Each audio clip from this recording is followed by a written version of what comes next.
DRVs हमारी emergency response system है, वो तीनों काम के लिए है, केवल पुलिस के लिए नहीं, मेडिकल के लिए भी है। लाइफ बचाना सबसे पहली प्रायोरिटी होती है इमरजेंसी में, यही है कि अगर कोई सिचुएशन आती है तो उसमें हम जल्द से जल्द रिस्पॉन्स करके जितने लोगों की जान अगर खतरे में है तो उनको बचाया जा सके। ब्लास्ट वगैरह है तो जो इलेक्ट्रिसिटी है सबसे पहले तो वो ऑफ की जाती है। एनसीसी में यही सिखाया जाता है कि कैसी भी परिस्थिति हो हमें उसका सामना करना चाहिए। पाकिस्तान से तनाव के बाद पूरे देश भर में आज मॉक ड्रिल की जा रही है। हालांकि कल रात की बात करें तो एयर स्ट्राइक हुई और उसमें पाकिस्तान के 8 ठिकानों पर कहीं ना कहीं इंडिया के द्वारा जो एयर स्ट्राइक की गई, उसके बावजूद आज मॉक ड्रिल की जा रही है। और अभी मैं सफ़ीदों में हूँ और यहाँ आप देख सकते हैं अधिकारी यहाँ पर मौजूद हैं जो कि एनसीसी कैंडिडेट्स और दूसरे जो कर्मचारी हैं, चाहे उसमें हॉस्पिटल के कर्मचारी हैं या फिर एम्बुलेंस के कर्मचारी हैं या फायर ब्रिगेड के कर्मचारी हैं, उन सब से बातचीत कर रहे हैं। और अब कुछ ही क्षणों के बाद यहाँ पर एक मॉक ड्रिल शुरू होने वाली है और उसकी जो अध्यक्षता यहाँ पर SDM कर रहे हैं और साथ के साथ DSP यहाँ पर मौजूद है। आप तस्वीरों में साफ तौर पर देख रहे हैं कि किस प्रकार की तैयारियाँ हैं यहाँ पर और तैयारियों का नतीजा क्या निकलता है वो कुछ समय के बाद, अभी जब मॉक ड्रिल शुरू होगी उससे पता चल पाएगा कि यहाँ का प्रशासन कितना मुस्तैद है और कितने तत्पर ये लोग हैं।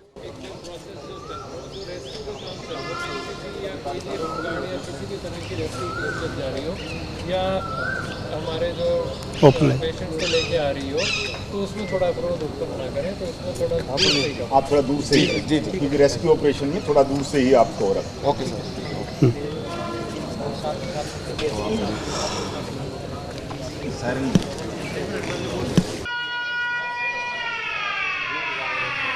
ये एक सायरन की आवाज़ है, हालांकि बड़ी धीमी आवाज़ यहाँ पर है और जब ये मॉक ड्रिल है शायद इसीलिए कम है। जो यहाँ पे जन सामान्य अपने काम के लिए आए हुए थे उनसे भी और जो हमारी रेस्क्यू टीम है उन सबसे भी मेरी अपील है, जैसा कि आपको पता है कि अचानक हुए हमले के कारण जो यहाँ पे लोग काम करने आए SDM को दिखा तो थोड़ा घबरा गए और अफरा तफरी के कारण उनको शायद थोड़ी चोट लगने का अंदेशा है। तो जो अंदर लोग मौजूद हैं, मेरी उनसे अपील है कि थोड़ी शांति बनाए रखें। जिला प्रशासन आपके पास पूरी तरह आपके साथ है और हम आपके पास जल्द से जल्द अस्पताल से भी मदद और रेस्क्यू की तरफ से भी मदद पहुंचा रहे हैं। और मेरी जो सारे वॉलंटियर्स हैं एनसीसी की तरफ से भी, होमगार्ड के भी और पुलिस से भी, उन सबसे मेरा अनुरोध है कि जितने आपको अफेक्टेड लोग नजर आ रहे हैं तो उनको उनकी जितनी पॉसिबल जल्दी से जल्दी मदद हो सकती है और अस्पताल में शिफ्ट करवाने का प्रबंध करवाएं। धन्यवाद। और कहीं ना कहीं एक आदेश SDM की तरफ से दिए गए हैं कि जो घायल अब इस वक्त में हुए, हालांकि ये मॉक ड्रिल है, मैं फिर बता रहा हूँ आपको, अब उन घायलों को उठाने के लिए एनसीसी और जो पुलिस के कर्मचारी हैं वो सब दौड़ पड़े हैं अंदर की तरफ। और अंदर से जितने लोग यहाँ पर घायल दिखाई देते हैं, ये दरअसल आपको एक सीन दिखाया जा रहा है कि जब कभी कोई हमला होता है और उस टाइम पर कोई कैजुअल्टी होती है, लोग घायल हो जाते हैं, तो उन घायलों की मदद किस प्रकार से की जाती है। और इस सब के लिए एकदम से जो एनसीसी है और हरियाणा पुलिस के जो जवान हैं वो स्ट्रेचर लेकर के अंदर की तरफ दौड़े हैं और अंदर से वो देखेंगे कि कितने कितने क्या क्या लोग घायल हैं। कुछ लोग घायल यहाँ पर सामने आपको दिखाई दे रहे हैं, इनको लेकर के कर्मचारी जो हैं ये लेकर के जा रहे हैं और कुछ को एनसीसी के जो कर्मचारी हैं वो उठा करके ले जा रहे हैं।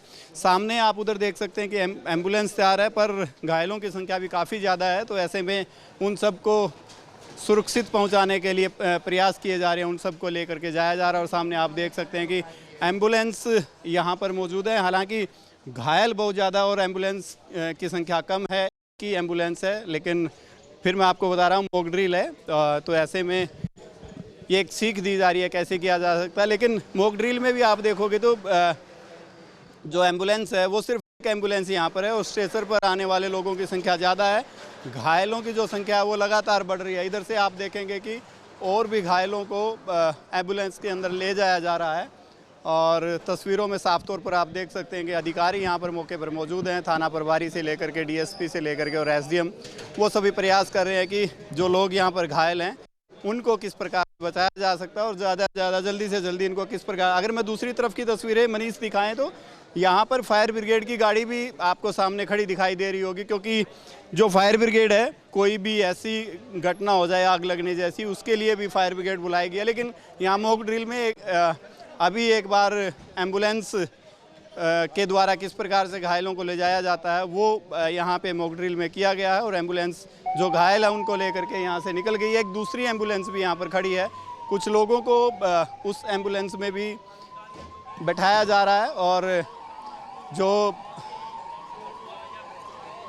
यहाँ के कर्मचारी आज वो ही यहाँ पर घायल की भूमिका में हैं और उन सबको उठा करके एम्बुलेंस में ले जाया जा रहा है।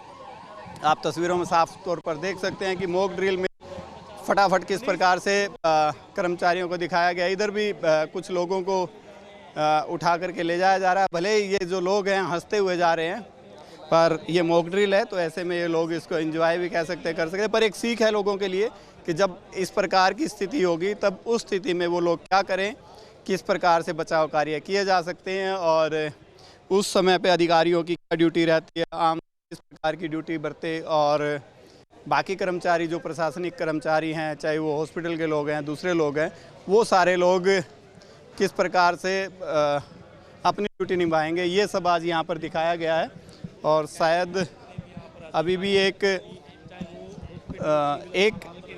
घायल और अभी यहाँ पर बचा है, तो उसके लिए देखते हैं क्या प्रबंध यहाँ पर किया जाता है। एम्बुलेंस जब ख़त्म हो जाती है तो फिर उसके बाद पुलिस की जो गाड़ी है वो उसको ही इसमें यूज़ किया जा रहा है।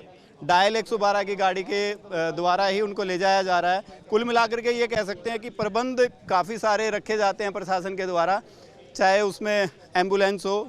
अगर घायलों की संख्या ज़्यादा है, कैजुअल्टी ज़्यादा है, तो एम्बुलेंस से ना जाए तो पुलिस अपनी गाड़ी से भी उन लोगों को ले जा सकती है। और यही आज यहाँ पर किया भी गया है। जो बाकी घायल हैं, जो कि आज मॉक ड्रिल में दिखाए गए हैं, उन सबको पुलिस की गाड़ी में ले जाया जा रहा है। डीएसपी साहब मेरे साथ है।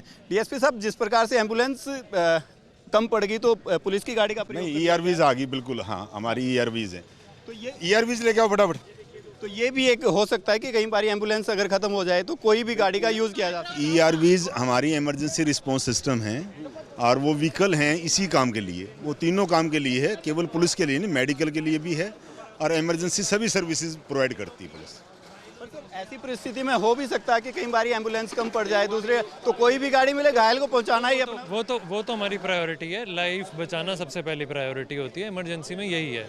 तो जो गाड़ी अवेलेबल होगी हम उसमें जितना होगा, अगर पैरामेडिकल साथ में है तो हम उनके साथ उनका प्रबंध करवाएंगे। आज मॉक ड्रिल से आपको क्या लगा? आपके जो कर्मचारी हैं, बाकी लोग तैयार हैं किसी भी इस प्रकार की स्थिति से निपटने के लिए? देखिए, इसमें पहले नहीं हुई थी पहले कोई मॉक ड्रिल। अब इस मॉक ड्रिल का पर्पज़ यही है कि जितना हम लोगों तक पहुंच पाएँ और जितना इमरजेंसी अगर कोई सिचुएशन आती है तो उसमें हम जल्द से जल्द रिस्पॉन्स करके जितने लोगों की जान अगर खतरे में है तो उनको बचाया जा सके, यही इसका पर्पज़ है। बिल्कुल, SDM साहब मेरे साथ है, साफ तौर पर कहते हैं कि इस मॉक ड्रिल का उद्देश्य जो यही था कि कम से कम जो अगर कोई लोग घायल होते हैं, कुछ होते हैं, तो उनको किस प्रकार से बचाया जा सकता है। इस मॉक ड्रिल में कर्मचारियों को यही सिखाया गया है। खैर, सफ़ीदों की मॉक ड्रिल देख करके आप लोगों को क्या लगता है? सफ़ीदों प्रशासन कितना आपको तैयार लगता है? और जो आज इन लोगों के द्वारा एक शो किया गया वो आपको कैसा लगा? कमेंट करके ज़रूर बताइएगा।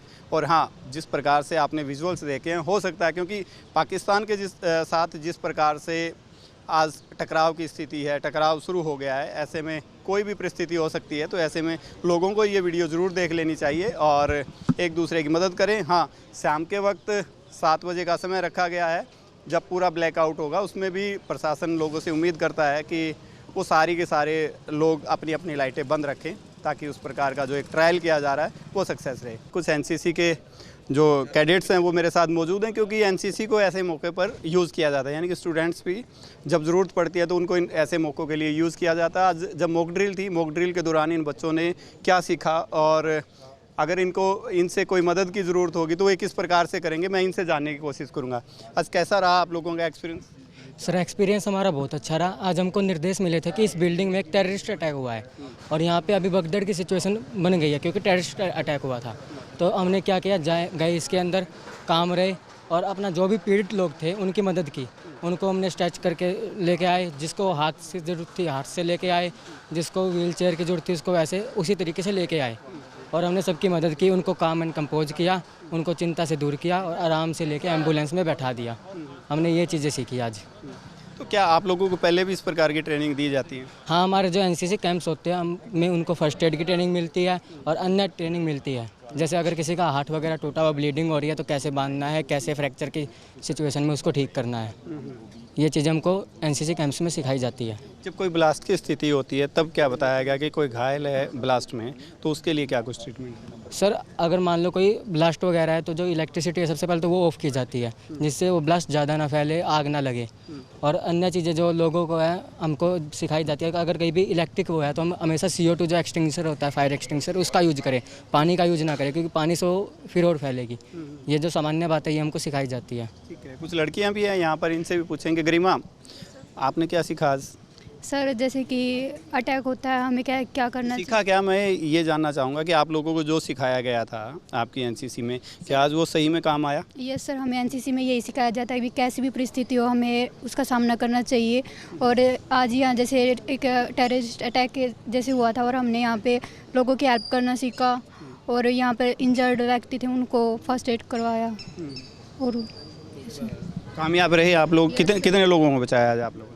2 लोगों को सर बचाया हमने, मैंने और मेरे बड़ी ने। उसको एक को तो सर बेहोश हुई थी, उसको हम उठा के लेके गए थे, और एक को पैर में चोट लगी हुई थी, उसको हम लेके गए। क्या घायलों को उठाने तक ही आपको सिखाया जाता है या कुछ उसके फर्स्ट एड वगैरह की जानकारी? फर्स्ट एड वगैरह भी सिखाया जाता है सर। वो जानकारी दी जाती है? हाँ सर। बिल्कुल, एनसीसी की कैडेट हैं जिनसे मैं बातचीत कर रहा था। खैर जानकारी काफ़ी है, जिस प्रकार से मैं प्रिंस से जान रहा था, तो माइनर जानकारी अभी जो होती हैं वो इन लोगों को दी गई है। और जब युद्ध जैसी स्थितियां होती हैं या आपात स्थिति होती हैं तो होमगार्ड की बात करें या एनसीसी की बात करें, इस प्रकार के जो यूनिट्स हैं वो बड़ी काम आती हैं। खैर आप लोगों को इन बच्चों की जानकारी कैसी लगी ये कमेंट करके ज़रूर बताएगा। कैमरे से मनीष के साथ सत्यदेव शर्मा। सत्य खबर, सत्य, सटीक, बेबाक।